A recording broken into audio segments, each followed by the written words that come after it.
Good morning, all the nerds out there. I hope you all are doing fine. And guess what? As you can see over your screen, we're gonna talk about Victorian criticism. I know you have been waiting for this special session, and yesterday I was not able to post it, so we are gonna cover today. So, first of all, we're gonna talk about the introduction of the Victorian criticism, and along with we're going to talk about realism, naturalism, symbolism, and aestheticism. Right, so most of the things we are going to cover in this particular session, and also we're going to cover at least 10 major critic at that time, and they are quite important, and of course from your exam perspective as well. So, and one more thing, I know from this particular session you are going to get at least two questions in exam or something related to that. So in that case, this particular session becomes really important. So are you ready? So let's begin. So this particular Victorian criticism, it is a period in history marked by massive social and political changes. The 19th century was a kind of era of great transformation with a lot of happening in the realm of nationalism and imperialism. Right? So let's get started. So I'm going to put you somewhere. Imagine a time when the world was rapidly changing. It was an era following the industrial revolution, and many people were leaving their rural homes to settle in, hustle bustle of urban areas, and these cities were becoming the epicenters of manufacturing and commerce, which brings us the first point I want to discuss here: the industrial revolution. Right, and it was a kind of game changer. It transformed societies, economies, and the way people lived, and as a result urban areas were booming, and they quickly became hubs of industry and trade. So this period laid the foundation for many of the ideas and movement that we're going to talk about today. Now let's touch on the philosopher of Hegel. So he kind of believed that bourgeois' thought or the mindset of the middle class was a significant but one-sided aspect of a broader scheme that included romanticism and religion. So this context is essential to understand how various literary and artistic movements of the time evolved. So our main focus today will be on the artistic and literary movements first, which emerged in this period, including realism that you can see over your screen and in this particular slide. Then in next slide we're going to talk about naturalism and symbolism, and of course we're going to talk about aestheticism and also magic realism. Right, so let's begin with realism. Realism can be summed up as the faithful representation of reality. So this particular phrase that you should remember: faithful representation of reality. And again, in previous exam there was one point based on that. So it's all about depicting subject matter truthfully without any artificiality or speculative fiction or supernatural elements. So the realism movement originated in France, remember that, after the 1848 French Revolution, and that was driven by renewed interest in common people and the rise of leftist politics. Realism isn't just kind of new concept. It has its roots in thinkers like Descartes, and we have Locke, and it was formulated in the 18th century by Thomas Reed, and it aimed to help individuals discover the truth through their senses. So in the art world, realism led to rebellion against the rigid convention of bourgeois realism, which eventually paving the way for modernism. So artists like Gustave Courbet, chose to portray the mundane, ugly, or sordid aspects of life. And in literature, we have Anton Chekhov used kind of camera-like precision to capture unadulterated slice of life. So realism has its kind of champion in literature as well. Figures like we have Henry James, William Dean Howells, they actually served as spoke people of the movement, articulating its aesthetic principle. And they rejected the romanticism of their predecessors and presented literature as a slice of life. Remember that particular phase, which is in quote, slice of life, and that devoid of moral, emotional, and aesthetic biases. So realism was a literary movement too, and with authors like Henry de Balzac in France, George Eliot in England, and William Deal Howells in America. So remember these particular people, they represent realism, and in exam most of the time you get that match the following, there is movement and the author belongs to it. So in that perspective, this particular realism session is quite important for you and these authors, so don't forget that. And of course, they excelled in representing life and experience in various forms relevant to the 19th century social and political landscape. Right. And of course, when we talk about realist authors, we have names like Thackeray, Dickens, Anthony Trollope, George Eliot, and Thomas Hardy.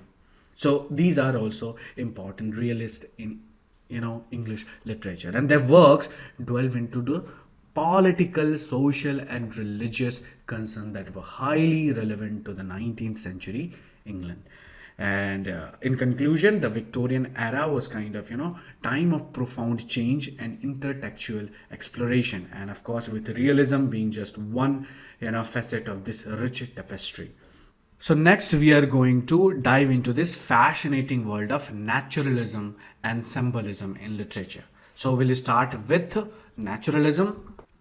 First off, you might be wondering, right, what exactly is naturalism? Because we know what is realism, like faithful representation of reality, right? And now what exactly this naturalism means? Well, in a nutshell, it's a literary approach that focuses on the study of nature. Remember this word, study of nature, not in the sense of mountains and forest, but in the human sense, right? Nature doesn't mean fountain or mountain or forest, but in the human sense. So naturalist writers observe like man and his passions, believing that events and actions arise from specific causes. It's like, peeling back the layers of human behavior to reveal the underlying forces that shapes your life or my life, right?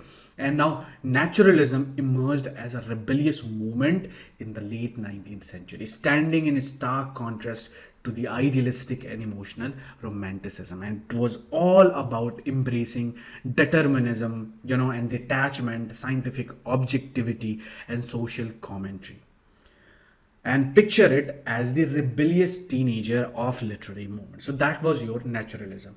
And the roots of naturalism can be traced primarily to the idea of French writer that you might recall, Émile Zola. In his experimental work, the experimental novel, which was published in 1880, and Zola laid out the framework for naturalistic writing. He was heavily influenced by Auguste Comte's positivism and by historian Hippolyte Taine, and we have physiologist Claudie Bernard, and Comte's scientific method, which went beyond mere observation, inspired Zola to treat naturalism in literature as controlled experiments, and it was all about taking a scientific approach to storytelling. But you might be wondering, no, how naturalism, kind of different from realism. So, as I told you in the beginning, realism favored act, logic, and impersonality over imagination and superstition. And in contrast, naturalism brought, in that element of determinism and a deeper exploration of human nature, which made it a unique subgenre with realism. And one writer who stood at the intersection of these movement was Frank Norris, who saw naturalism as a mixture of both. Very important, sometime they might ask. So now if you're looking for examples of naturalism in literature, guys, you'll find them in various forms. Like we have Thomas Hardy's Jude the Obscure, which was published in 1895, quite important, and Eugene O'Neill's plays from the 2090s, and even Jane Austen's Pride and Prejudice with its ironic comedy of manner can be seen through the lens of naturalism.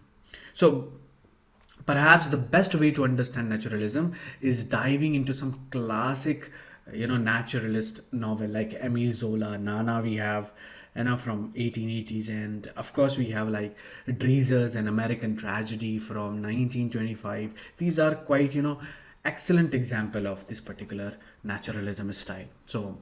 So that was all about naturalism. Now let's focus our shift to symbolism. So symbolism is a kind of poetic artistic movement that emerged in the 19th century as a reaction to realism and naturalism, and of course the Parnassian movement. And it's a movement that seeks to express the deep and often hidden emotions of the human experiences through highly symbolic and metaphoric language.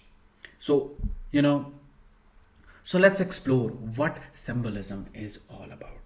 To start, we owe huge debt to Charles Baudelaire. So when it comes to symbolism, this name is kind of inseparable. Charles Baudelaire, who is often considered the founder of French symbolism, and Baudelaire's groundwork, as you might know, La, Fleur du Mal, published in 1857.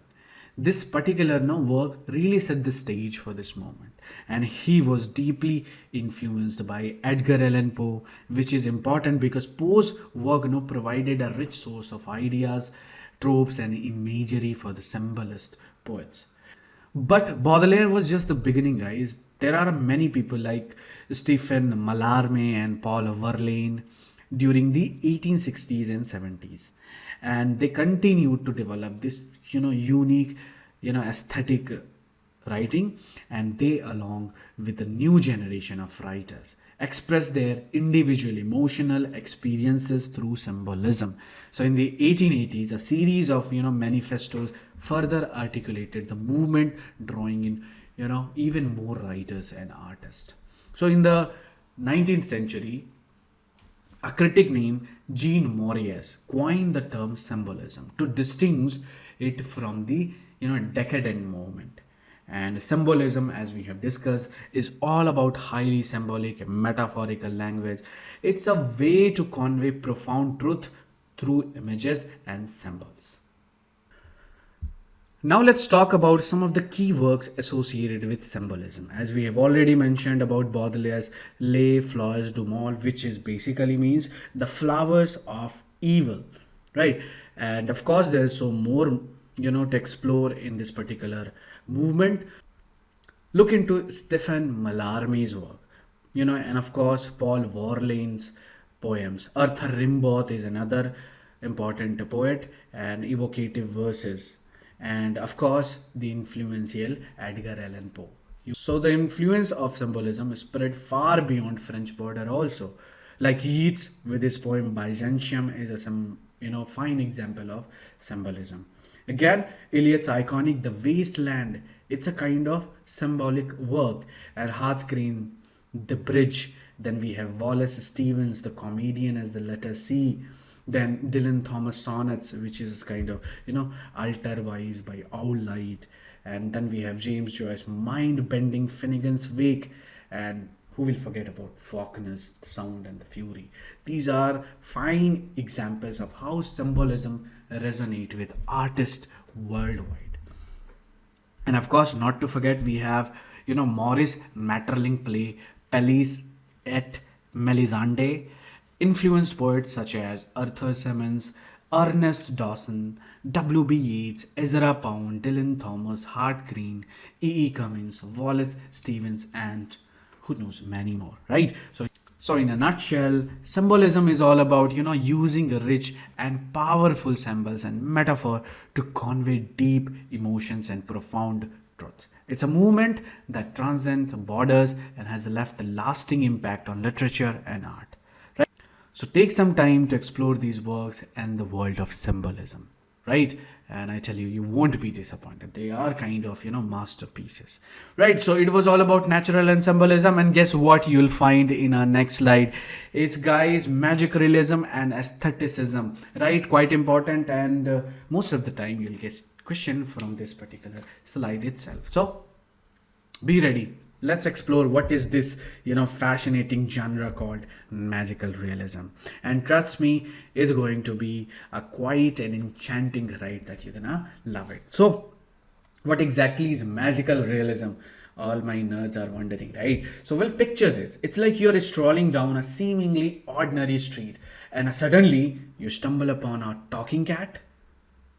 It's not a world where wizards and witches dominate, nor is it a realm of pure fantasy.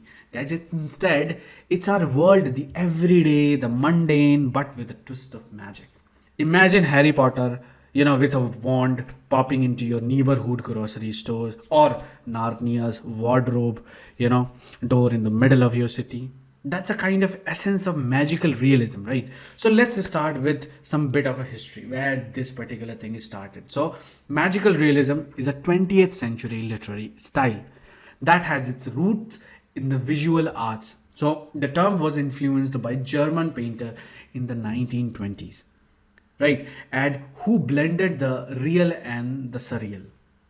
Think of it as a seamless fusion of ordinary and the extraordinary. And some literary giants who have mastered this art include Jorge Luis Borges, Gabriel Garcia Marquez, Isabel Allende, Günter Grass, Italo Calvino, and John Fowles. And of course, our contemporary writer Salman Rushdie.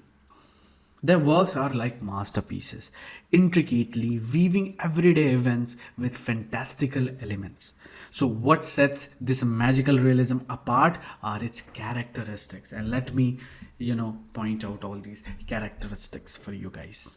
First characteristic is realistic style, fantastical events. It's like sprinkling fairy dust on the world as we know it. So, everyday life, but with a magic.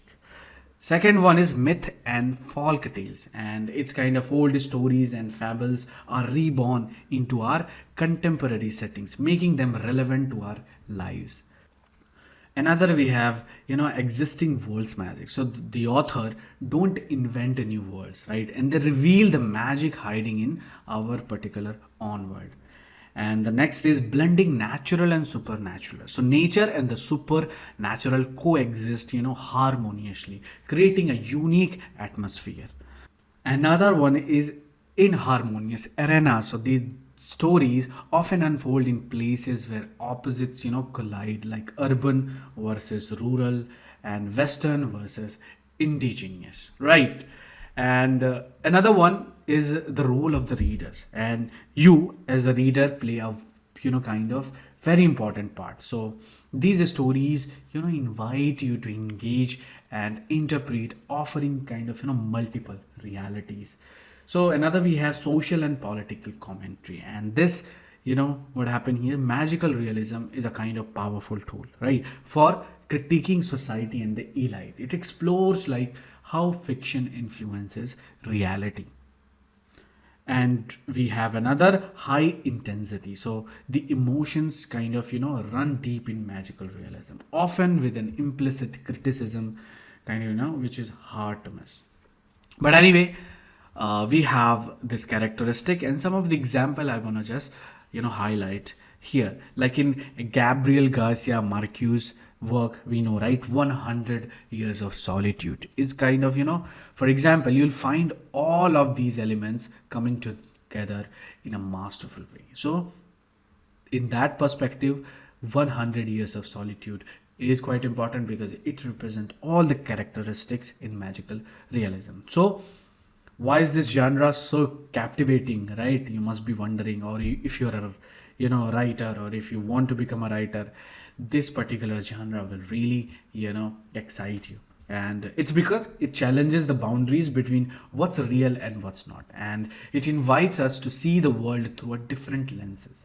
And it's a genre where the extraordinary can emerge from the most ordinary settings, making it a potent medium for social and political commentaries.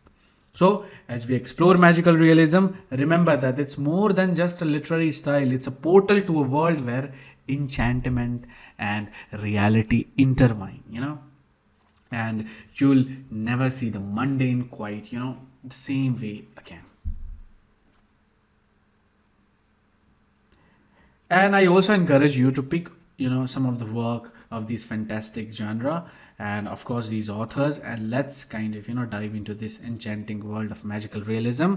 And of course, you have to write in the chat box or comment box if you kind of read any magical realism work. But anyway, that was all about magical realism. Let's focus our shift now to aestheticism. Right side of your screen. What is aestheticism, you might be wondering, right? It's a movement that's all about pushing boundaries when it comes to art and beauty, right? So aestheticism is a concept that really takes the idea of negation to the extreme, especially when it comes to aesthetics. Imagine you have a group of artists and writers who are saying art for art's sake. Actually, they are rejecting all those moral, political, and didactic reason for creating and consuming art. They are like, no, let's do it for the sheer beauty of it. They're kind of like the rebels of the art world, going against the utilitarian, and consumerist vibes of society, especially the bourgeoisie society of that time. And guess what? Walter Peter is one of the one who's credited with coining the famous phrase, art for art's sake. Quite important point, and in exam, you won't be, surprised if you can see the question based on that. So it's all about giving art the freedom to be its own thing and recognize that experiences are always changing. So these aesthetes, as we call them, have a clear mission. And guess what? Instead of art being a tool to convey moral and sentimental messages, they want to serve up, some refined, sensuous pleasure. They're all about aesthetics and the enjoyment of beauty for beauty's sake. Now, this puts them in a direct, contrast with folks like John Ruskin, Matthew Arnold, and George MacDonald, who believe that art should be moral and useful.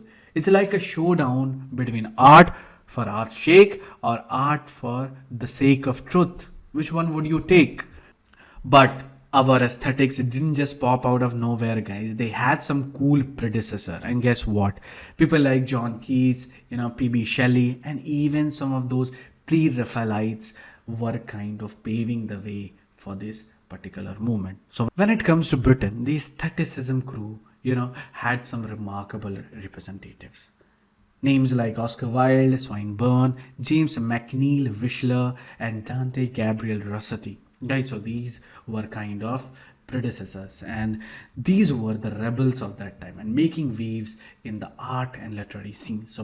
So before we move to our next slide, let's throw in a little bonus fact, and which is, that magazine Punch, right? Punch, or the London, Charivari. It was actually founded back in 1841 by Henry Mehu and Ebenezer Landers. Very important, because in your previous exam they asked this question about Punch, right? So this represent aesthetic or aestheticism, right? So it was all kind of originals of their humor and satire in its time, adding a touch of fun to the era.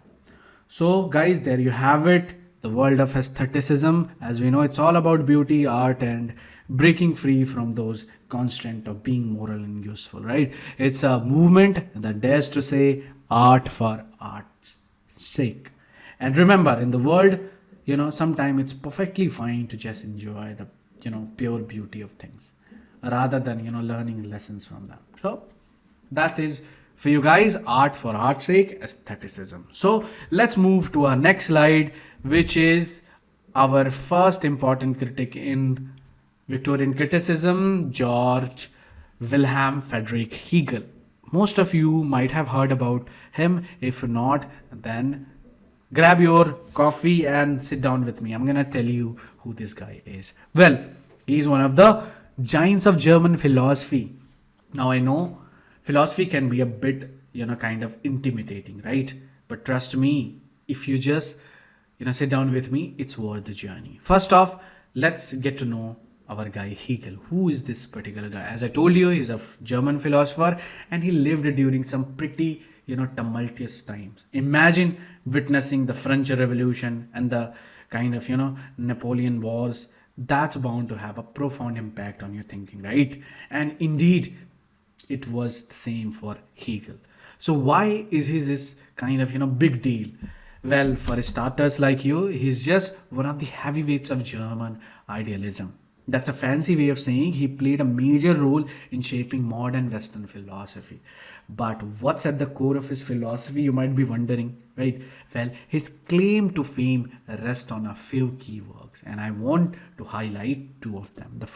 The first is the phenomenology of spirit, and the second is the science of logic. This particular work, the phenomenology of spirit, is like the gateway to Hegel's entire philosophical system. It's where he, kind of dwells into how our human spirit comes to understand, itself through a historical process. It's a bit of a mind bender, but it's the foundation of his whole deal, right? And now Hegel's philosophy is neatly divided into three parts: logic, the philosophy of nature, and the philosophy of spirit. So his logic, it's not the same as math or computer science logic. It's just simple. It's like the textbook for his lecture. It's where he, details the different parts of his system. And there is more. Hegel was also a kind of busy guy. He gave lectures on aesthetics too. And his notes from these lectures were compiled by his student named Henrik Gustav Hotto. And they give us a unique glimpse into this, and his particular thoughts on art. And according to Hegel, art is a mode of absolute, spirit, which he calls the beautiful ideas, right? And now when it comes to art, Hegel divided into three stages. So these arts are like symbolic art, classical art, and romantic art. So symbolic art encompasses everything that came before classical Greek. And while the classical period, as you might guess, focus on the Greeks, right? The rise of romantic art, Hegel believed, was tied to emerging of Christianity on the global stage. And but the fun doesn't stop there. Hegel was all about the details. He looked at five significant arts in ascending order of inwardness. We have got architecture, sculpture, painting, music, and poetry. And each of these, in Hegel's eyes, represented a step toward a deeper understanding of the human spirit. Right. So that was all about Wilhelm Friedrich Hegel. Now we'll just quickly move to one of the important figure that we're going to talk, Walter Peter. As you know, he's remembered for Art's sake, right? Now let me tell you a little bit about his life. So he's a kind of 19th century essayist and art and literary critic, and of course fiction writer. Now some of you might be thinking, why should we care about someone who lived so long ago, right? Well, this Peter's ideas are just as relevant and thought-provoking today as they were in his time. And Walter Pater was a bit of literary rock star in the 19th century. People couldn't, get enough of his writing. And it's not hard to see why. His most famous work, Studies in the History of Renaissance, was later revised and published as the Renaissance Studies in Art and Poetry. Very important. And this book, my friend, is a treasure trove of ideas about art, beauty, and life itself. And one of the central ideas that Pater championed was the concept of intense inner life. And he believed that art should be a means to explore and enrich our inner selves. Pater's work was seen by many as the manifesto of aestheticism. As we know, a movement that celebrated art for art's sake, right? And this was a radical idea in his time, and it challenged the prevailing notion of what art should be. And Pater's essay on a specific Renaissance artists and poets like a guided tour through the minds of these creative geniuses. He doesn't just talk about their technique, he dwells into the very essence of their work and what it means for us as individuals. So that was a very, short discussion on Walter Pater. And now we'll just move to Oscar Wilde, and why this Oscar Wilde is important in literary criticism. You might be knowing him, for the poems and plays, and also for the picture of Dorian Gray. But remember that he's quite important in literary criticism as well. And why? Especially because of the Decay of Lying, where he talked about what the aestheticism. And let me tell you, and he also defends aestheticism and art for art's sake from this particular one. Before we dive into this essay itself, let's get to know a bit about Oscar Wilde. So, he was an Irish poet and playwright, and best known for his sharp wit, epigrams, and his novel, of course, The Picture of Dorian Gray. Right? However, Wilde's life wasn't all, kind of glamour. He faced a criminal conviction for engaging in consensual homosexual act, which marked one of the earliest celebrity trials in history. So Wilde was part of cultural movement called Aestheticism also, and this movement challenged conventional Victorian norms and emphasized the importance of art, beauty, and the pursuit of pleasure. And two of his tutors, John Ruskin and Walter Pater, played a significant role in shaping his view. Now let's move our focus to the decay of lying. And this takes the form of a Socratic dialogue between two characters. Like in Republic, right? We had two characters that they were talking to each other. So here it's the same kind of a style that is called Socratic dialogues, and it happens between two characters, Vivian and Cyril, who intentionally are named after Wilde's own sons. And it's a playful and whimsical conversation, but it's quite important to note that Wilde's romantic perspective on life is more pronounced than realism throughout this essay. And in the essay, Vivian is writing an article called The Decay of Lying, a protest. He laments the decline of modern literature due to the excessive focus on representing facts and social reality.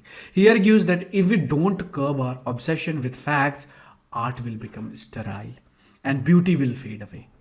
So Vivian puts forward a fascinating idea that life imitates art more than art imitates life. He even claims that nature itself imitates art, and he believes that art is timeless, not constrained by spirit of any particular age. And Vivian sums up the doctrine of new aesthetics with three key points, and these three key points are: first, art only expresses itself.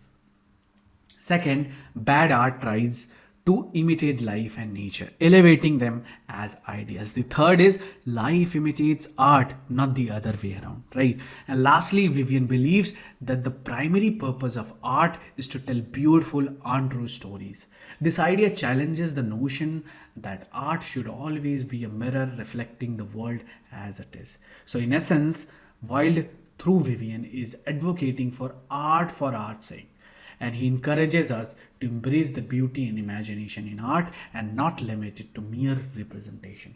So as we explore this essay, keep in mind that Wilde's words are not just about lying, but about the power of imagination, the allure of beauty, and the eternal nature of art. So Wilde's words are kind of timeless, and I hope this little journey into this particular decay of lying would have kind of sparked your curiosity. So guys, that was all about the decay of lying. Let's quickly move to another important critic, Thomas Carlyle. And remember, we have a thorough discussion on Thomas Carlyle, complete work in our previous sessions, and I'll put the link of that video. If you are interested in Thomas Carlyle, you can go and watch about it. And it's like 100% sure that you're gonna get one question from Thomas Carlyle, not from this particular slide, but his overall contribution into the literature, because he played a significant role in developing the literature at that time. So in that case, Thomas Carlyle becomes quite important in your exams perspective, and I hope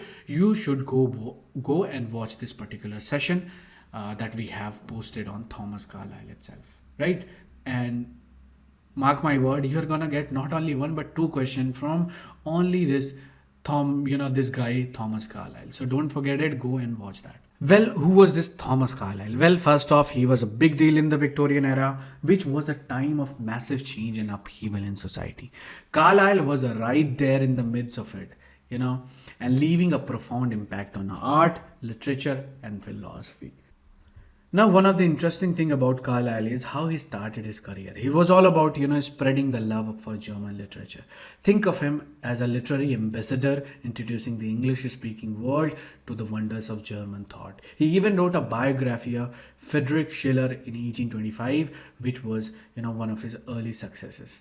And Carlyle's first big literary work, as you know, was Satirism. She penned from 1833 to 1834. This novel was no ordinary story. It's more of a philosophical, exploration of symbols and clothing as a representation of the eternal and infinite. So Carlyle had this unique writing style called Carlyle's, which is in a way, anticipated some of the techniques we find in postmodern literature. And the book that really skyrocketed Carlyle to fame was, the French Revolution in 1837. In 1841, he wrote on heroes, another thought-provoking piece that's definitely worth a read. What's intriguing about Carlyle is his rejecting of all those ism, and he wasn't a fan of putting labels on things and people. In fact, he believed that man couldn't fully know the true nature of God. In one of his letters from 1835, he even asked who dares names him. I dare not and do not. Well, anyway, here is just quick, rundown of Thomas Carlyle. You should go back and, of course, watch that particular session. Okay, so anyway, Carlyle saw the world through a unique lens, as we know. To him, everything was a symbol, or in his words, clothes representing the eternal and infinite. So in Risata, he defines the symbol proper as something where the infinite and the finite come together, revealing the infinite in the visible and attainable world. So in a nutshell, Carlyle was a literary kind of maverick who challenged the norms of his time and continues to inspire thinkers and writers today. His works are like a treasure trove of philosophical ideas and thought-provoking insight into the human condition. Plus, he's got this cool, unconventional style that keeps you on your toes, right? Which is it? Carlyle's, right? Anyway, that was all about Thomas Carlyle and the symbol which represent clothes. And now we're going to talk about John Stuart Mill's What is Poetry? Very important. But first, let me tell you, who is this John Stuart Mill? Well, most of you might be aware of this, particular philosopher. Well, let me tell you, he's an English philosopher, a political economist, and a member of parliament, and even a civil servant. Basically, he was kind of, top notch at that time. One of Mill's key contribution was his advocacy for utilitarianism, which was a theory of ethics, developed by his predecessor called Jeremy Bentham. And as you know, utilitarianism boils down to the idea that the right things to do is whatever brings the greatest happiness to the greatest number of people. It's like the ultimate happiness calculator. Now let's talk about his thoughts on poetry. In 1833, Mill presented two essays on this topic. One is What is Poetry, and the other is The Two Kinds of Poetry. Well, both of these are important, and you might get this question on Match the Following. And in What is Poetry, Mill drew a distinction between poetry and rhetoric, and he did it with a pretty cool, catchphrase. As you can see over your screen, rhetoric is heard, poetry is unheard. What does that mean? Well, rhetoric is all about trying to persuade or influence others. It's like when a politician gives a speech to win votes, rhetoric is heard because it's meant to be heard by an audience. On the flip side, poetry is something different, right? It's overheard, like a secret conversation between your heart and your soul. Mill argued that poetry is not a matter of fact or science, but instead it's all about stirring up emotions. When you read poetry, it's like eavesdropping on someone's innermost thoughts and feelings. Think about it this way: when you read a novel, the interest comes from the storytelling and what's actually happening externally. With poetry, it's all about the internal world, the deep, often hidden emotions and thoughts. So that's the magic of poetry. It's not just about conveying information, it's about making you feel something on the inside. So in a nutshell, eloquence, like what politicians use, is heard and it's meant to make an impact on others. But poetry, which is overheard, right? Poetry is overheard. It's like a personal conversation with your own heart and mind. So Mill's idea about poetry reminds us that there is more to literature than just words on a page. It's about the feeling and emotions through words can evoke. So the next time you read a poem, remember that it's not just words, it's a journey into the hidden chambers of the human soul. Right? So guys, that was all about John Stuart Mills and what is poetry, and of course the two kinds of poetry. We talked about, like rhetoric is heard and poetry is unheard, right? Important. And now we'll quickly move to another important critic or poet or essays, whatever you can say, Ralph Waldo Emerson. We are only covering his essay called The Poet, which was published in 1844. As we know, he's an American essayist, lecturer, philosopher, and poet who made, waves in the 19th century. And Emerson was quite the character, and he had a lot to say about individualism, right? And we have seen through this, in his essays.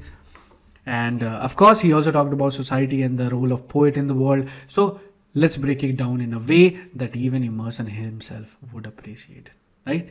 So with a little touch of transcendentalism, if you will. But anyway, now Emerson was all about transcendentalism, which is a movement that believed in the inherent goodness of people and nature. It's like the ultimate go with the flow philosophy, and Emerson was the captain of the ship. He expressed these ideas in his essay Nature, which basically said, hey people, get out there and embrace the beauty of the world.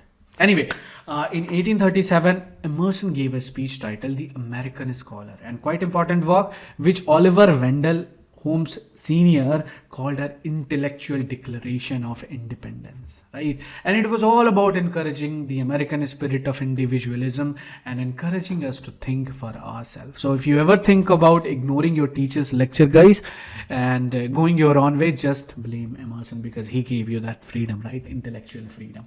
Anyway, but what really makes Emerson, stand out, are his essays, particularly those in essays first series and essay second series. So these are the two series that came out, and of course you have got to read these gems because they contain some of the most famous pieces like Self-Reliance, The Oversoul, Circle, The Poet, and Experiences. And these essays are like guidebook for life, and they're all about finding your inner self and embracing your uniqueness, and just like Emerson himself. But anyway, here we are only going to talk about the poet, which is important in criticism. And Emerson wasn't just, interested in poets with just fancy and pretty, rhymes. He wanted a poet who could capture the essence of beauty, and of course, a sense of humanity. Someone who could, bridge the gap between the material and the spiritual world. For him, a poet was a person, who saw beauty in everything and everyone. So next time you're writing a poem, remember, you're not just writing words, you're actually creating art. So Emerson also had a special connection with Walt Whitman, and as we know, he's one of the greatest poets. So after reading Emerson's essay, what Whitman did? He actually felt inspired to respond to his call. And this connection is like, passing of the poetic torch, and a beautiful example of how one writer's, words can inspire another to create something truly magnificent. It's like a poetic or a lyre. In conclusion, Ralph Waldo Emerson was a philosopher, a champion of individualism, and a lover of all things poetic. And he argued us to embrace our inner poet, to see beauty in the world, and to stand as individuals in the face of society's pressure. So, my dear nerds, the next time you sit down to write or contemplate the world around you, remember Emerson's words and let your inner poet shine, right? Anyway, that was all about Ralph Waldo Emerson and the poet essay. Now we'll just quickly move to another important giant. As I told you all the time, that Edgar Allan Poe is my favorite, and now I'm gonna tell you why and what kind of writing he does. And of course, we're gonna have a special focus on the poetic principle, and that is a kind of manifesto in Victorian criticism, quite important. And most of the later poet followed his technique, and he actually explained most of the things in this particular essay, the poetic principle. Now let me tell you about this, America's most enigmatic and iconic writer. You might know him as a master of mystery, right? Or the connoisseur of macabre and the pioneer of modern detective story. But here, get ready for a thrilling ride through the mind of this literary genius. Alright, let's start with the basic. As we know, Edgar Allan Poe born in 1809 and leaving us far too soon in 1849, and was a true Renaissance man of the literary world. He kind of dabbled in everything from short stories to poetry, criticism, and even editing. But it's his incredible knack for weaving tales of mystery and darkness that truly sets him apart. Poe is famous for cultivating mystery and the macabre. His stories often take us into the depth of human psyche, exploring themes of madness, death, and the unknown. Who can forget, these classics like The Telltale Heart, The Fall of House of Usher? Now you can watch that, series in Netflix also. So, and of course, or The Mask of the Red Death. All these are his classics. And of course, the murder of the Rue Morgue that we know from 1841 laid the foundation for modern detective stories. And his brilliant, detective, as we know, Dupin, right? August Dupin was the prototype for famous characters like Sherlock Holmes. Poe created an atmosphere unmatched in American literature where the readers become, kind of, part alongside the protagonist. So moving to the poetic realm, as we know, Poe's The Raven is an enduring masterpiece and one of the best known poems in American literature. It's a haunting rhythm and melancholic tone, linger in the mind long after the reading. It's a testament of his skills in creating memorable verses. And why? Because the unity of effect. And that's why, Poe becomes my favorite. And the way he writes, the way he creates, kind of animations of effects in you, it's quite captivating. Right? You should read any one of his work. You can also take The Murder in the Row Morgue or The Cat in the Wall. Very good short stories and very fascinating. Poe didn't just write captivating stories and poems, he had strong views on the art of writing, and he believed that literature should have a deeper meaning beneath the surface. In his eyes, a work kind of ceases to be art if it has an obvious meaning. He emphasized brevity and the focus on a single effect, urging writers to carefully consider every sentiment and ideas. In his essay, The Philosophy of Composition, Poe claimed to have strictly followed his method when writing The Raven. Now, some have questioned whether he truly adhered to his system. T.S. Eliot said, the result hardly does credit to the method. So, it's a bit of mystery in itself, and as we know, it's a fun to debate. As bonus, toward the end of his life, Poe wrote The Poetic Principle, which offers a deeper dive, in his literary theories. He argued that poetry should be written for a poem's sake. He argued that poetry should be written for poem's sake, and that the ultimate goal of art is aesthetic. He wasn't a fan of long poems, and he was quite critical of the didactic style, which he called hearsay. So, in conclusion, Edgar Allan Poe was a literary maverick, as I told you, who left an incredible mark on American literature. Okay guys, so that was all about Edgar Allan Poe and his The Poetic Principle. Now we'll move quickly to our important Victorian critic is Matthew Arnold. Matthew Arnold, a prominent figure of the 19th century, known for his poetry and criticism, right? And Matthew Arnold was born in 1822 in a prestigious English family, and his father was a renowned headmaster at Rugby, which gave him an excellent education from a young age. And Arnold went on to graduate from college called Balliol College, Oxford. And fun fact, he was also one of the first Oxford professors of poetry to give lecture in English rather than Latin in 1857. Arnold was not just a poet, he was also a critic and wrote extensively on social, religious, cultural issues, and of course on education. And his poetry has left a lasting impact, often considered one of the first to exhibit, modern perspective in his work. Walt Whitman, as we know, called him a literary dude. And Arnold's poems often explore deep and thought-provoking themes, making us kind of, ponder life and its mysteries. He believed that poetry had a high destiny to interpret life, console us, and sustain us. He thought that science and philosophy might fall short, but poetry would always be there to help us, make sense of the world. And one of Arnold's notable work is the Study of Poetry from 1880. So in his essay, he set out to establish a high standard and a strict judgment for evaluating poetry. He wanted to avoid overvaluing, certain poems and poets, and defined a method of distinguish the best of classic poet like Milton, Shakespeare, Dante, and Homer. He believed that poetry was timeless and moving, emphasizing the importance of sincerity, feeling, and the seriousness of the subject. Again, Arnold saw poetry as a criticism of life, challenging Plato's view. He discussed three types of estimation: the real estimate, the historical estimate, and the personal estimate, which help us understand how we evaluate poetry. So Arnold introduces the concept touchstone, right?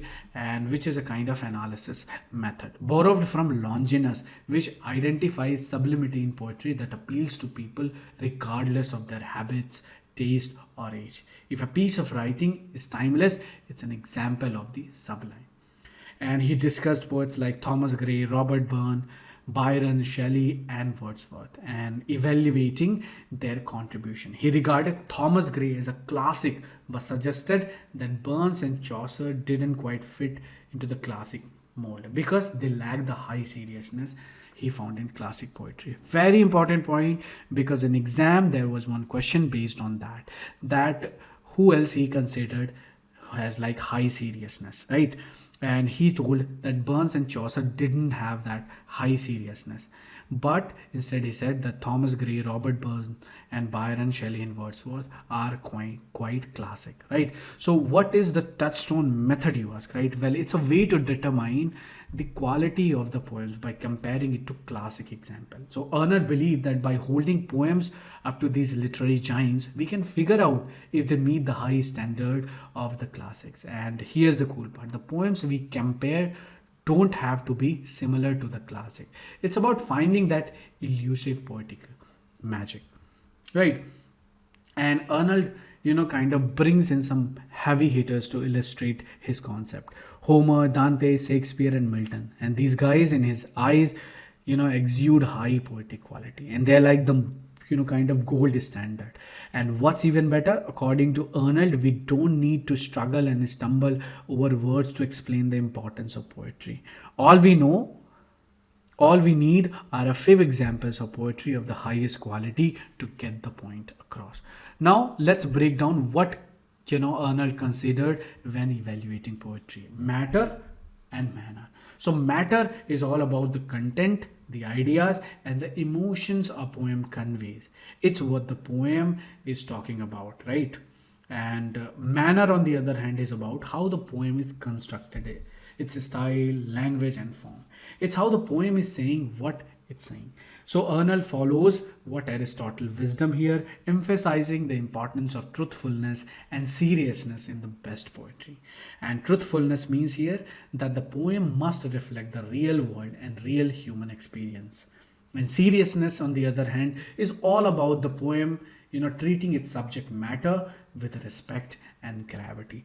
Now, the real strength of the touchstone method lies in its application, and Arnold kind of encourages critics to use this method to evaluate poetry. It's not just kind of one theoretical concept, it's a practical tool to determine the quality of a poem. So my dear nerds, let's remember that when it comes to poetry, you don't always need to reinvent the wheel. Sometimes you can just simply compare and contrast with the classic to see if poem stands with test of time. Remember when we talked about Shakespeare was compared to Homer, and Johnson was compared to Virgil. So these kind of examples that you can put through touchstone method. So anyway, that was all about the study of poetry. We learned about touchstone method. We talked about the study of poetry, and we talked about high destiny. We talked about high seriousness, high standard, strict judgment, all the stuff we talked about in the study of poetry. So now we'll just quickly move to another important work, the function of criticism, and also we move along with the culture studies, which is culture and anarchy, right? So Now let's talk about the function of criticism. This essay has really, kind of interesting ideas that will help you to better appreciate literature and how it fits into the world. Right? Arnold starts by talking about the literature of France and Germany and the broader intellectual landscape of Europe. He believes that the primary task of a critic is to see a work for what it is without letting political or religious, biases cloud their judgment. Arnold emphasizes that critics should always interpret a text as a whole, looking at the big picture. He believes that the creative act of writing is more important than criticizing, but critics have a vital role in helping us understand the true meaning of piece of a literature. And Arnold argues that great literary works are born from the power of man and the power of the movement. And this means that both the writer's talent and the time they live kind of play a significant role in creating exceptional literature. He uses the example of two famous poets, Goethe and Byron, to illustrate his point. Both had creative power, but Goethe's work, with its rich cultural background, is more valuable than Byron's. And Arnold also touches on Shakespeare and suggesting that his fame is partly due to the intellectual climate of his time. And the English Revolution didn't have kind of as profound an impact as the French Revolution with writers like Rousseau and Voltaire. Now, one term I would like to mention is the concept of disinterestedness. And what is that actually? It means, that a critic should keep a distance from practical concern to understand the best that is known and thought in the world. And critics play a crucial role in sharing valuable ideas with society, right? And remember that the responsibility of critic is quite important. And what Arnold explained that a critic must do, know about life and the world to see things as they are. The second, that he should share their ideas to help the best idea prevail in society. And the third is to create an atmosphere for developing noble, honest, and true ideas to nurture future geniuses. So, in a nutshell, Matthew Arnold essay, The Function of Criticism, teaches us about the role of critics, the power of creation, and the importance of seeing literature in its historical and cultural context. Right, very important, all of these works by Matthew Arnold, because in exam, at least one question you're gonna face. But anyway, next we'll talk about Culture and Anarchy, which was published in 1869 and also called the first, cultural study work. And Culture and Anarchy by Arnold, it was, as we know, published in 1869, is a kind of wisdom, is as relevant today as it was then, right? Let's start with the powerful quote from the book. Culture is a study of perfection. Very important quote, and you might, face question based on that also. But what does that mean actually? Well, Arnold believed that culture was not just about art, music, and literature, but it was a way of pursuing our own perfection. It's about striving to be the best, version of ourselves, intellectually and morally. Arnold had a vision, and he said, culture seeks to do away with classes, to make the best that has been thought and known in the world current everywhere, and to make all men lives in an atmosphere of sweetness and light. In other words, he wanted to break down the barriers that divided society and bring the best ideas and knowledge to everyone. He envisioned a world where everyone could, bask in the atmosphere of sweetness and lightness. Very important phrase that you should remember. And in previous exam, they asked about sweetness and light. Who coined this? It was Arnold, right? And now you might be, now you might have heard the famous phrase, culture is the best which has been thought and said. And that's from the preface of Culture and Anarchy. Very important. And Arnold was emphasizing the importance of learning from the collective wisdom of humanity, from the best ideas and thought that have been shared and throughout the history. Arnold used some key terms throughout the books like culture, sweetness and light, barbarian, Philistine, and Hebraism. All these 4 terms are important because they have asked question based on that. And according to Arnold, culture As we have mentioned, it's not just about high art, it's about the pursuit of perfection through knowledge. And the next is Sweetness and Light. This is Arnold's vision of harmonious and enlightened society. Another term, as you can see, barbarian. Arnold used this term to describe those who rejected culture and its refinement.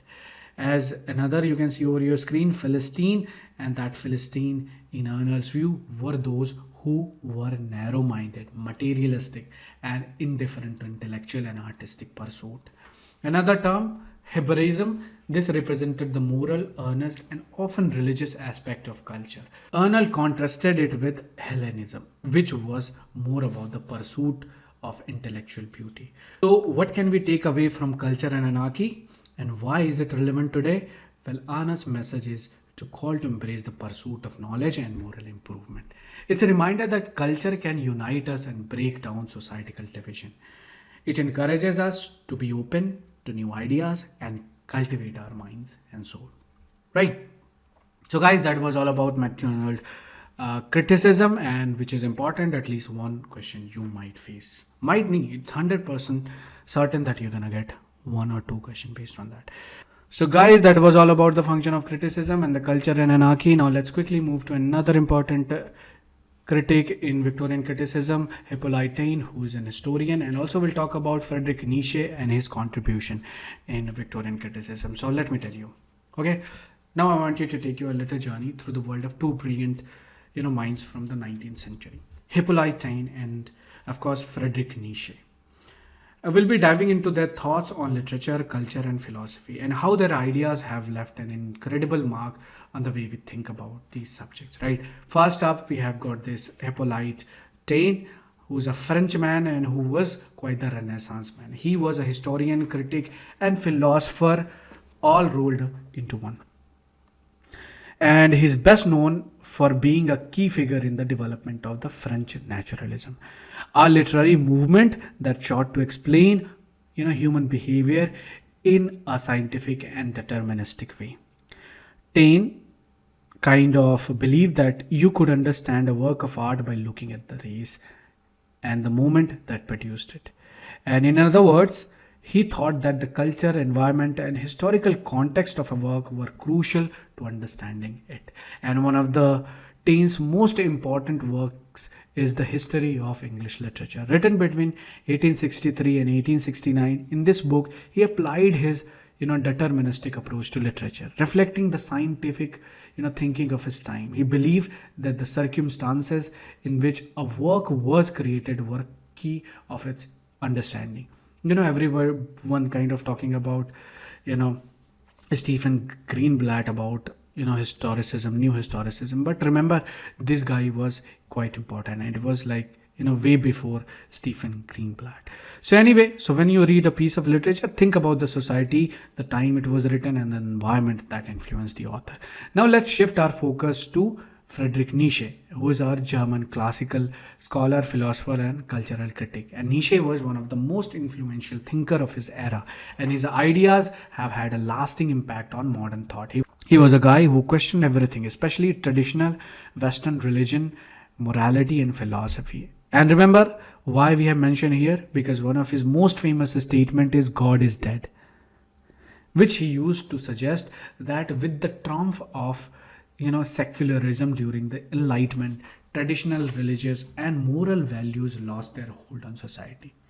It's a bold statement that challenges the status quo and invite us to question the very foundation of our belief.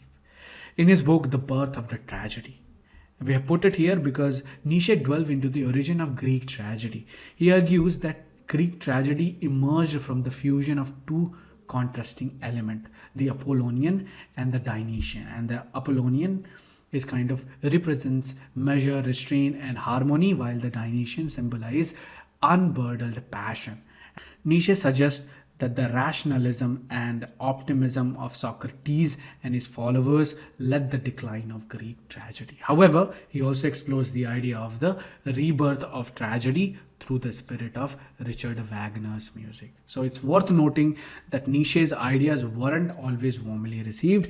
When The Birth of Tragedy was first published, it was kind of, met the silence and even hostility, as many misunderstood it as a traditional piece of scholarship. But anyway, today, if you consider Nietzsche's work is kind of classic in the history of aesthetics, and his ideas continue to spark lively discussion and debates. Anyway, that was all about Hippolyte Taine and Friedrich Nietzsche. Let's quickly move to our last important figure, Leo Tolstoy, and why we have mentioned not because of his novels and fiction, but because of his literary masterpiece here is what is art. Very important. And why? Let me tell you. First of all, let me tell you about his life a little bit and his work, right? And one of the most brilliant dudes in the history of literature, as we know. Now imagine you're back in the 19th century in Russia. Picture a guy born into an aristocratic family in 1828. And that guy is none other than our Leo Tolstoy. And he would go on to become one of the greatest novelists and thinkers in history. But did you know that he was nominated for the Nobel Prize in Literature and the Nobel Peace Prize multiple times? It's quite a controversy that he never won either. Tolstoy is best known for his epic novels War and Peace and Anna Karenina, both of which are often described as principle of realist fiction. But before these masterpieces, he wrote a semi-autobiographical trilogy, which is Childhood, Boyhood, and Youth. And these works and his, Sevastopol sketches drew early acclaim, and based on his experience during the Crimean War.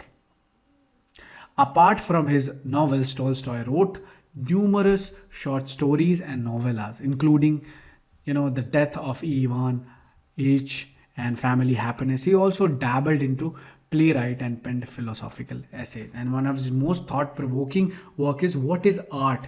And in this book, Tolstoy questioned the time, effort, and resources the society poured into art and artists. He wasn't afraid to challenge the accepted master like Wagner, Shakespeare, and Dante. According to Tolstoy, beauty alone can't define art. Instead, he believed that any form of human expression that conveys emotion can be considered art. Yes, it means also jokes, home decoration, and even church services are all part of the art world in Tolstoy's eyes. What makes Tolstoy take on art even more interesting is his unwavering moralism and radical Christian ethics. He evaluated artwork through this ethical lens, and his willingness to dismiss celebrated artists challenges conventional thinking and other. But anyway, guys, that's all our lecture. We talked about Victorian criticism, and we have covered almost every single important critics and philosopher at that time, right? And now we are done, and in our next session we're going to talk about, guess what, maybe post-colonialism, or we might move to Renaissance criticism. So I'll see you tomorrow. Bye bye guys, and have a good day.